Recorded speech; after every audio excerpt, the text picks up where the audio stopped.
నమస్తే అందరికీ. అందరు ఎట్లున్నారు? మంచిగా ఉన్నారు? అయితే సూపర్గా ఉన్నా. సో ఈసారి మన హైదరాబాద్లో బోనాల సెలబ్రేషన్ జరుగుతున్నాయి కదా. మోస్ట్లీ అందరి ఇళ్ళలో నాన్ వెజ్ పక్కా ఉంటుంది. సో ఈసారి నేను చెప్పే స్టైల్లో చిట్టి ముత్యాలతో కోడి పులావ్ ట్రై చేయండి. అసలు మీ ఇంటికి వచ్చిన గెస్ట్లు అయితే ఫిదా అవుతారు.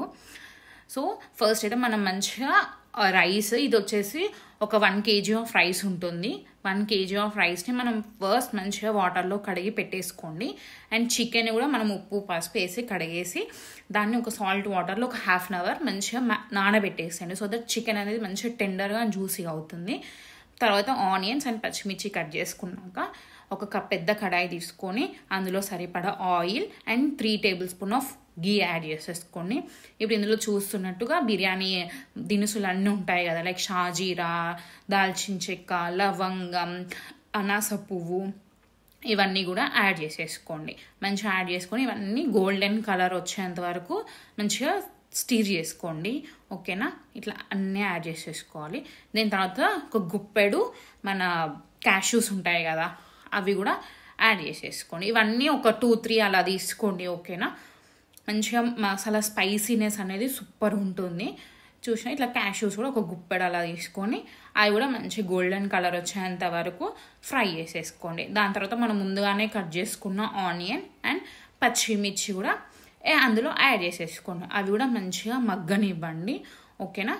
ఇట్లా ఇది ఆనియన్స్ కూడా పెద్ద పెద్ద ముక్కలే కట్ చేయండి. అప్పుడే టేస్ట్ అనేది బాగుంటుంది. అక్కడక్కడ తగులుతుంటుంది ఆనియన్, సూపర్గా ఉంటుంది పులావ్లో. దాని తర్వాత కరివేపాకు కూడా, ఇవి మంచి గోల్డెన్ కలర్ వచ్చినాక కొంచెం కరివేపాకు కూడా యాడ్ చేసేసుకోండి.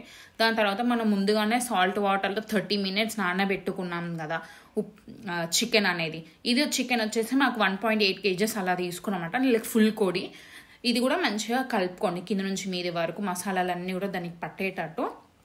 దాని తర్వాత ఇది ఒక 50% ఉడికింది చికెన్, చూసినారు నీళ్ళు కూడా వచ్చేసినాయి. ఇప్పుడు ఇందులో మంచి అల్లం వెల్లుల్లి పేస్ట్, కొత్తిమీర అండ్ పుదీనా యాడ్ చేసుకోండి. అల్లం వెల్లుల్లి పేస్ట్ అనేది చికెన్ కొంచెం 50% ఉడికినాకనే యాడ్ చేసుకోండి. అప్పుడే అడుగు అనేది అంటది, లేకపోతే అడుగు అంటిపోతుంది, మాడిపోతుంది గిన్నె అనేది.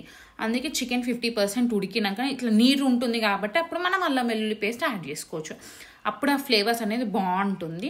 ఓకేనా? దాని తర్వాత కొంచెం టమాటోస్ కూడా యాడ్ చేసుకొని మంచిగా మూత పెట్టి మగ్గేసుకొని ఇందులోనే ఉప్పు, కారం, మన బిర్యానీ మసాలాలు, మన మిరియాల పౌడర్ ఇవన్నీ కూడా యాడ్ చేసుకోండి. ధనియాల పౌడర్ ఇవన్నీ కూడా యాడ్ చేసేసుకోండి. మన ఇంట్లో అప్పటికప్పుడు ఫ్రెష్ రుబ్బుకున్న పౌడర్స్ అన్నమాట ఇవన్నీ. నేను అప్పటికప్పుడే ఫ్రెష్గా చేసేసాను ఇవన్నీ.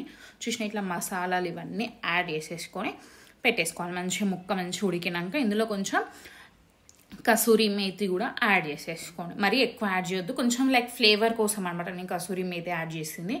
ఇది వచ్చేసి 1 kg. అంటే నేను నార్మల్ ఇంట్లో గ్లాస్ తోటి అయితే 3 glasses ఆఫ్ రైస్ తీసుకున్నా.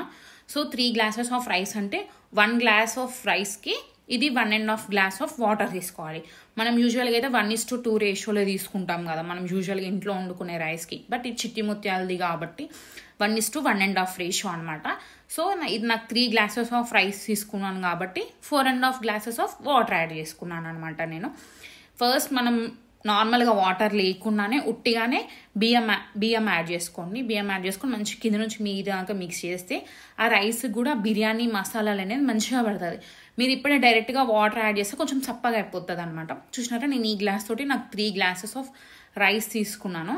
సో నేను అదే గ్లాస్ తోటి 4.5 glasses ఆఫ్ వాటర్ యాడ్ చేసేసుకొని మంచిగా ఈ టైంలోనే మీరు ఉప్పు కారం కూడా ఒకసారి టేస్ట్ చేయండి. మీకు సప్పగా ఉందా కారం ఉందా అని తెలిసిపోతుంది వాటర్తో టేస్ట్ చేస్తే. ఇప్పుడు మంచిగా ఇది మగ్గింది, చూసినారా ఇట్లా దగ్గరికి అయిపోయాగానే ఇది ఆల్మోస్ట్ ఒక 15 minutes అలా పట్టింది నాకు. మూత పెట్టి క్లోజ్ చేసేసుకొని మంచిగా అలా దగ్గరికి అయిపోగానే ఇట్లా అల్యూమినియం ఫాయిల్ పెట్టి క్లోజ్ చేసేసి పైన ఒక బరువు పెట్టేసుకోండి. లైక్ ఆవిరినంతా బయటికి పోకుండా అసలు ఇట్లా టేస్ట్ ఇట్లా మూత ఓపెన్ చేయగానే సూపర్ ఉంటుంది.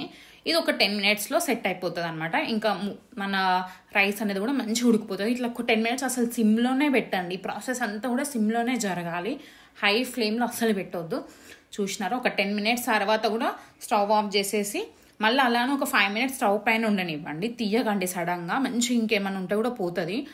ఇట్లా తీయగానే చూసినారా ఫ్లేవర్ కానీ ఆ పొగలు కానీ సూపర్గా ఉంది, పలుకులుగా. మీరు కూడా ఒకసారి డెఫినెట్గా ట్రై చేయండి. మీ అందరికీ నచ్చుతుంది. Thank you.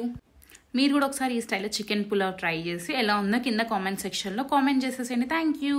Bye bye.